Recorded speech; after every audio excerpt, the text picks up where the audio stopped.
where myself and Mupo Entertainment LLC, who I'm excited, very excited to be partnered with, believes mental fitness is the new physical health. So, as I stated, this is season 2. I just wrapped up season 1 with 13 series.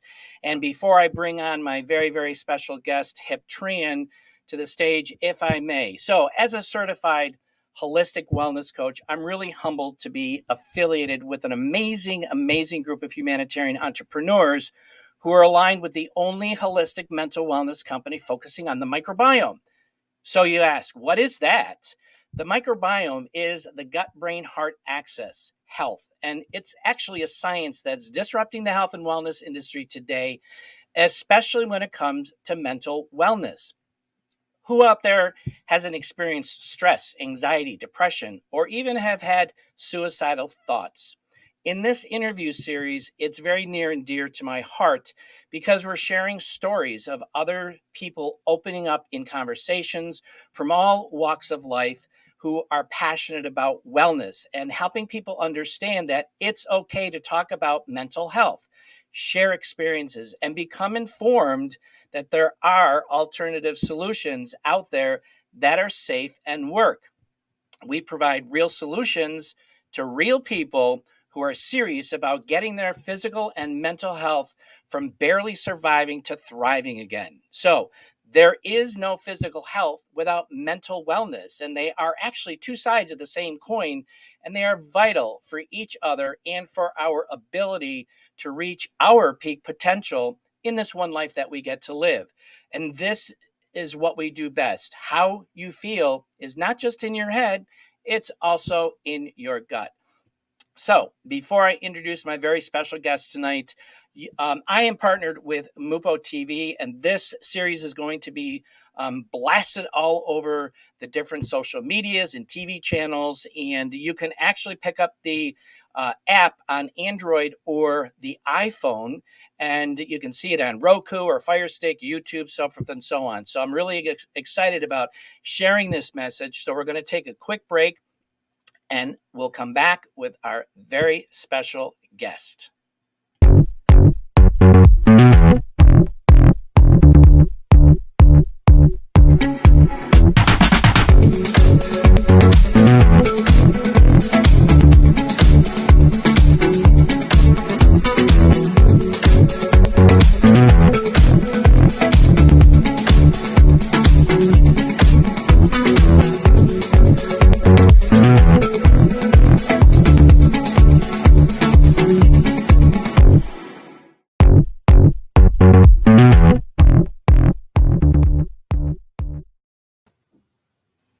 Okay, we are back and we are actually live here with Mr. Tran, who comes to us from Newport Beach, California. He is married to Pauline and has 4 amazing children, 3 girls and 1 boy. Former principal and co-founder at a payment solutions company, Meritus. He was former CEO payment processing at PaySafe Safe Group, as well as the former CEO and today the founder and chairman at Amari Global. And his favorite quote, "We have to be willing to fail, be wrong, to start over again with lessons learned," by Angela Lee Ducksworth. So welcome to season 2, episode number 1 of Holistic Mental Fitness Series, Mr. Tran. Hey, Jeffrey. Thanks for having me. I'm excited to be here. Awesome. Thanks for taking the time today from your very, very busy schedule, which I know you have. So before we get started with the questions today, would you share a little bit with our viewers about who Tran is? Yeah, that's a big question. I don't know where to start. I've been an entrepreneur all my life. The last the last 20 years for sure, in multiple industries. Never thought I would be founder and chairman of Amari, but maybe I could share a little bit of my story, how I got here, and Sure, that'd so be that you great. can understand why I started Amari. I was born and raised in California. Grew up in an Asian family, so the expectation was you're going to be a doctor, lawyer, or an engineer. And I kind of didn't fit those boxes, but I just kind of did what my parents wanted me to. So, I went to school for 4 or 5 years as a bio major, and then figured out school wasn't for me. I ended up dropping out in 2000, and I started at the bottom. I was a customer service rep, and I worked my way up the corporate ladder in the payments industry. 6 or 7 years later, I was running the entire company. Um, and I just hit a ceiling. Working for a company, you can only make so much, and I just wanted more for my life. So I decided to take the leap and go into sales and go into residual income sales. And so over the next 2 years, I had to reinvent myself and learn how to sell. Being an operational leader, I didn't have to sell before, and so I learned how to go door to door doing commission sales, and eventually, I built my commission to about $1 million a month. Wow. And then until the company decided not to pay me, and Oh, so that was the isn't that first. great? Companies do that. I was their top salesperson, and I was making about $1 million a month, and life is good. We're Making looking. coming from making $13 an hour to making $1 million a month. And then the company decided not to pay me, and so that was probably one of the first biggest challenges in my life, where you came from nothing, you finally made it, and then you're broke again. And so I told myself that I would never allow that to happen to me again. So I created my own payments company in 2008, and from 2008 to 2010, I kind of rebuilt my net worth. And then regulatory change in payments, and then I lost it all again. And so that's the life of an entrepreneur. You're kind of going all in.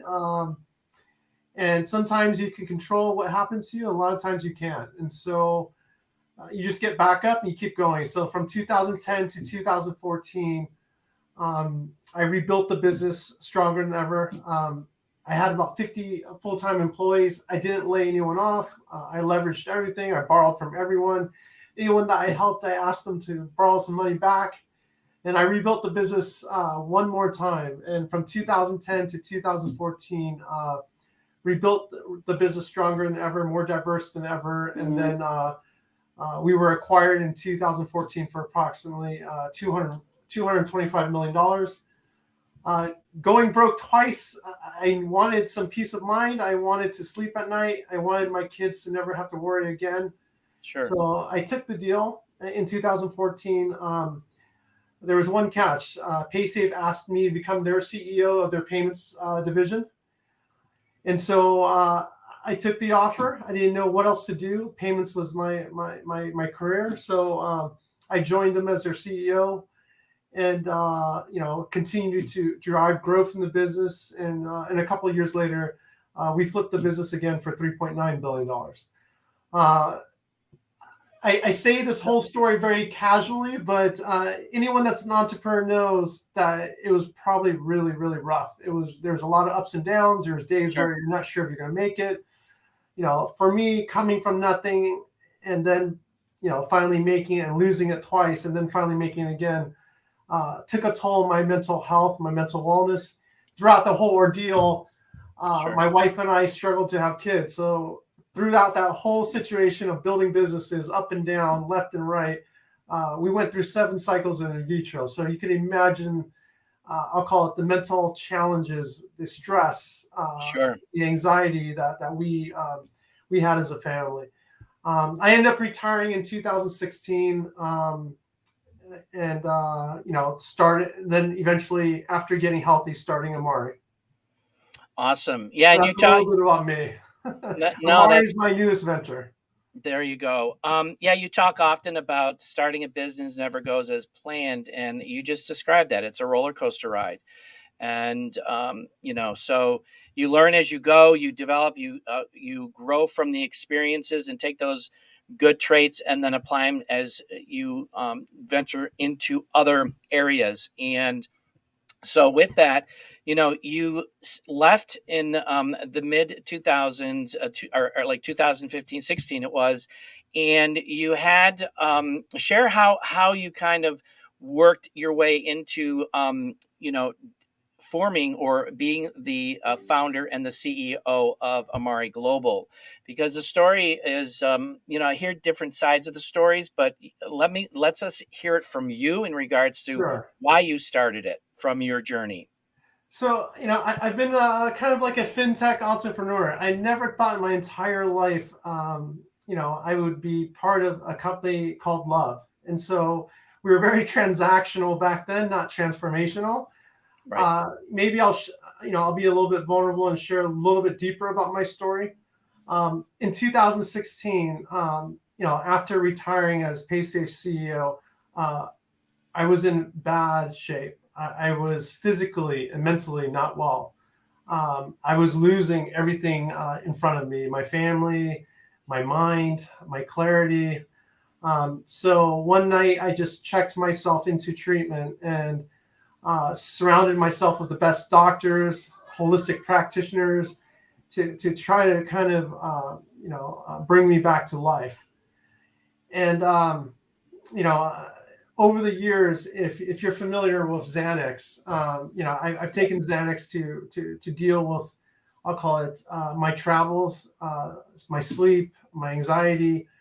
Sure. Running a public company is not a easy thing to do. You have to deal with so much pressure and stress, and if you're not accustomed to it, it can really catch up with you. And so in treatment, the doctors said, you've been on, high doses of Xanax. We need to really wean you down. We need to give you something else to kind of take you off this medication. Xanax was one of the most prescribed medications in the country. Correct. I was very frustrated. I was so tired of all these medications. I denied all of them. Doctors looked at me and said, that's not a good idea. We would highly recommend it. And, I wasn't probably thinking straight. I probably made one of the worst decisions of my life. It's probably not the only bad decision I've made in my life. So I denied all medication. So in the next 2 or 3 days, as I was going through treatment, my body went into shock. And so, my heart rate spiked. I remember collapsing to the ground and holding my chest, and I was having a heart attack. Oh, wow. And that's new. That's new to me. I never heard that. Yeah. So sometimes we always think that it'll never happen to us, or we think that, Sure. we could put our health second, or we can make our health not a priority. But even someone at my level, all the money in the world couldn't save me from dying. So I'll share this, and this is where I was on my knees, I was holding my chest, and I was just holding my shirt like this, and honestly, I didn't think I was going to make it. I made a promise and a deal with God. I said, if you allow me to see my kids one more time, if you can just get me out of this situation, I promise I'll spend the rest of my life helping other people. Wow. And so, fortunately, I made it out of that situation. I eventually slowly got better. My body healed. And after getting better and healthy, my wife and she got pregnant with our fourth child, and we named him Christian. And so my 3 children, my 3 girls, were all in vitro babies. And so being able to have a child, naturally was a shocker, because, I couldn't hit the target for 10 years. So that, it was a pleasant surprise. And so throughout that entire journey, I really realized that, life, how we experience life, is so dependent on our own internal relationship with ourselves. And so I really needed to learn how to love myself. And so I couldn't be a better husband, father, executive if I didn't have a great relationship with me, if I didn't love myself enough, if I didn't like who I was. So I thought of the name Amari. Amari means to love. And so I figured, I'm not special. Everyone struggles. Everyone struggles in different ways or different capacities at different levels. We all have different levels of stress, anxiety or just not being comfortable in our own skin, right? It's just Correct. simple as that. Not everyone, identifies with, depression, but just not feeling ourselves, not feeling, really fit or whatever that may be. And so that was the idea. That's how the idea of Amario was born. I had two choices, really, to start another payments company and sell that for another gazillion dollars because I knew that space like the back of my hand, or do something that was really more purposeful and felt like it was my calling. I felt like everything in my life has led me up to this point. Maybe God allowed me to be successful so I can take this next journey. And so I couldn't really turn my back on the promise. I couldn't turn my back on, I know the millions of people I know that need help out there. Not everyone could afford hundreds of thousands of dollars in treatment. And in treatment, I kind of learned the philosophy of, our bodies need the best,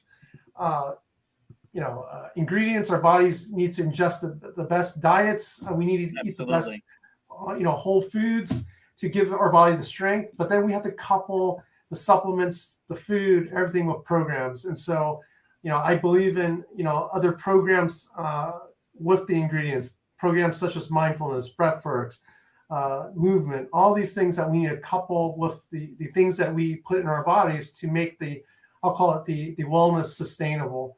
And you know, lastly, wrapping the entire idea or concept around a community, right? A community of like-minded individuals who are going to serve and love and help you get through to your journey. So that's the whole concept behind Amari and how the idea came about.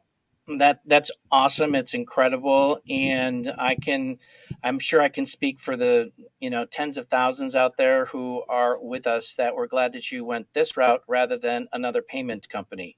So, because we are humanitarian entrepreneurs, I totally relate to your situation down on your knees.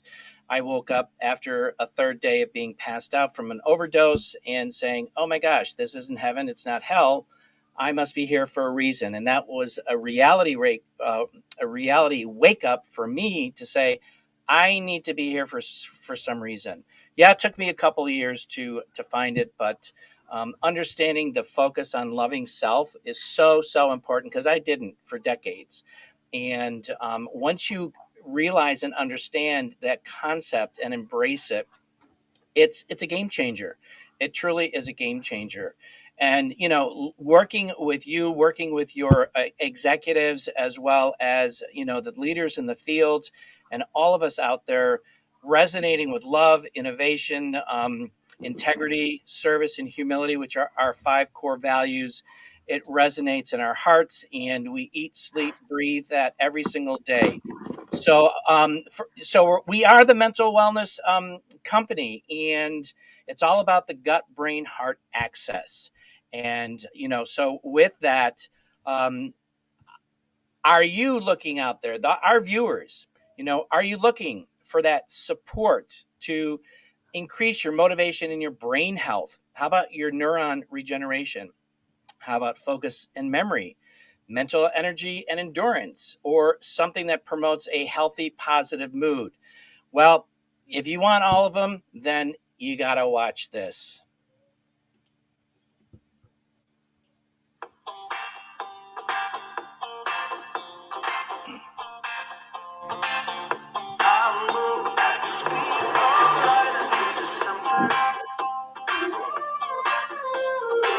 Something I wouldn't dare to think I would be doing.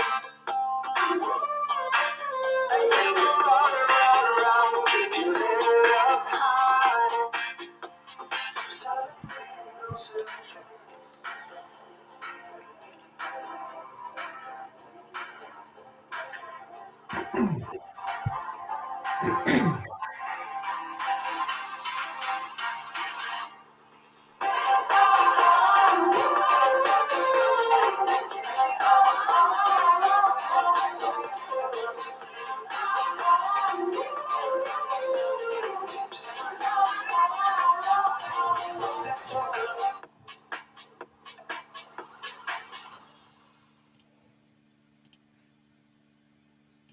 Okay, so we are back.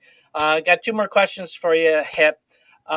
So we started out in the US and we opened up in Mexico and Canada. And the mission is leading the global holistic mental wellness revolution. And can you share a little bit with our viewers where we're going next? We're going all across Europe and Asia, and so we are growing by we have triple digit growth. We're growing about 95%, year over year right now, and we're looking at every opportunity to expand internationally. So, um, you know, Europe, Australia will open this year, and then eventually Asia. Awesome. We're on the march to 1 million homes. Our saying is within 5 years. I think we're going to hit it before 5 years. I think we're going to make that mark before then. It'll So probably be a couple million homes. I would agree with that most There's definitely. I don't think, well, for everything going on in the world, there's not a more relevant topic than mental health, mental wellness in the world. Everyone wants to feel better after what we've been through. And the pandemic has really highlighted the importance of our mental wellness and our mental well being. Yeah, and the other thing too is, we've been doing a lot of talking. I've talked with a lot of people. I've interviewed with a lot of people, and we're talking about destigmatizing mental illness, mental health. But it's really time to speak about solutions. We have a solution that is safe and works. And with growing, as you said, in the triple digits, we have a platform that people are looking for. We're having unprecedented results with regards to this product line that's science-backed, clinical trial, plant-based, vegan-friendly, and award-winning. So, Can I add one comment there, Jeffrey? absolutely, please, Mental wellness is very different from mental health, and extremely different from mental illness. yes, Mental wellness is something that everybody wants and everyone needs. Obviously, if you want mental wellness, our products will help a lot of the other issues or mental health and some of the mental, I'll call it illness issues. But we have something that the entire world needs. We've grown up to really just focus on our physical health, but what if we could be at our best from a mental wellness perspective, and we were in flow and we were in the zone? That's something that everyone desires. absolutely. You couldn't have said it any better. Perfectly. So with that, those of you who are watching us, again, this is the Holistic Mental Fitness Series. We hope you found value from our conversation today. Hip, again, thank you for taking the time to be my guest today and being on episode 1 of season 2. I'm excited to be interviewing some of the other executives from Amari Global to share where they're coming from and what they do and what they contribute to this amazing opportunity and the changes that we're making for everybody that's out there. And next week, what my guest next week is going to be, let me just bring up this slide here real quick and do this and go here, and I'm managing 3 different screens here. So I am going to be interviewing Dr. Sean Talbot, who is our Chief Science Officer.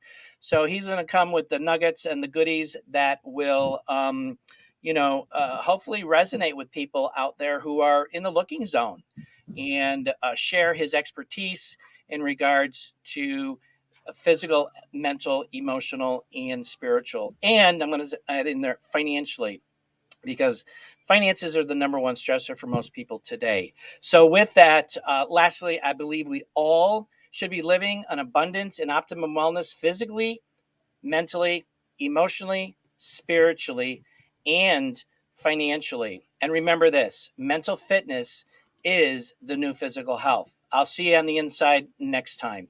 Thanks.